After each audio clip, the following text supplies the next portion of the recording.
well, it was just honest and straightforward. And I'm used to listening to people and trying to figure out whether they're telling the truth. And quite often patients don't tell me the truth. But I knew she was telling me the truth.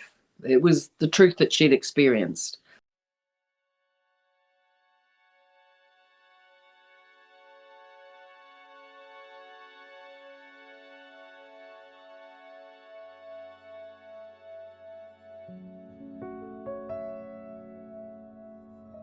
Tell me how you had got to know her in the first place. Well, just we were working together, and she said that she invited me out to her place. And so I brought some lunch and we had a shared lunch.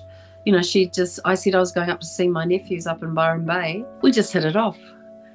She's lovely. She's a good sense of humour. She was very real, very natural and very real. The fear that she had when he looked at her and he saw her, and she described stepping back into the shadows and turning the light off. That made me feel she was intimidated by him. Yeah, look, I've met her and I also believed that she was a truth teller. She'd just seen something that was really bad and she wanted to get it off, really literally help by getting it off her chest. She felt that she would help others, really. It was clearly weighing on her. What do you remember about the Byron Bay police station visit? I remember we came into the foyer together and she was hesitant and I was encouraging her because, you know, we've come this far, let's get, let's do it. I feel that I spoke to somebody there,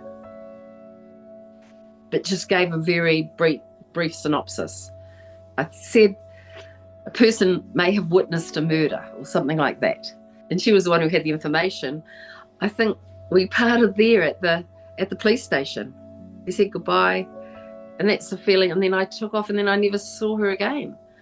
And I don't know whether she said anything or what she did. I can't recall. I don't know. Correct me if I'm wrong, that you then left to meet your nephew, and she either stayed in the police station or she left at the same time. Yes. I wasn't sure whether she was going to do it. I felt that we'd had a long enough and meaningful enough discussion. It wasn't a 5-minute discussion that we had, that we talked about a lot of things in detail, but we especially drilled down on this a bit. So that's why I remember I've had lots of meaningful conversations with thousands of people in the interim, and in the last 18 years or whatever it was, 16 years, I've had tons of heartfelt, meaningful conversations. And I did feel there was a sense of disquiet for her, that this information had been burdening her and it hadn't gone anywhere. Maybe she said to me that she'd been to the police before. I can't recall. I'm sure I wasn't the first person she'd disclosed it to. I didn't feel it was one of those situations. She just needed a bit of someone to spur along to say, you're doing the right thing. It's important. Other people might disregard it, but you think it's important and I think it's important, so let's act on it. To some extent, it was a sense of vulnerability because she was on her own and was worried about him having seen her. Definitely got that sense of what's the word? Menace. Menace is the word. I can recall that, because you remember things like that when you're a woman and she's on her own. It was a sense of, there was a menace about him.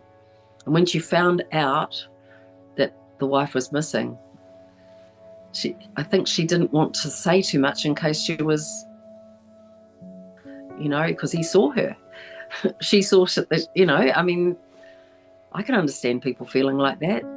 But with the passage of time, she felt she wasn't, the fear had gone, I think. That's what it came down to. And she'd moved on. She was a straightforward medical woman,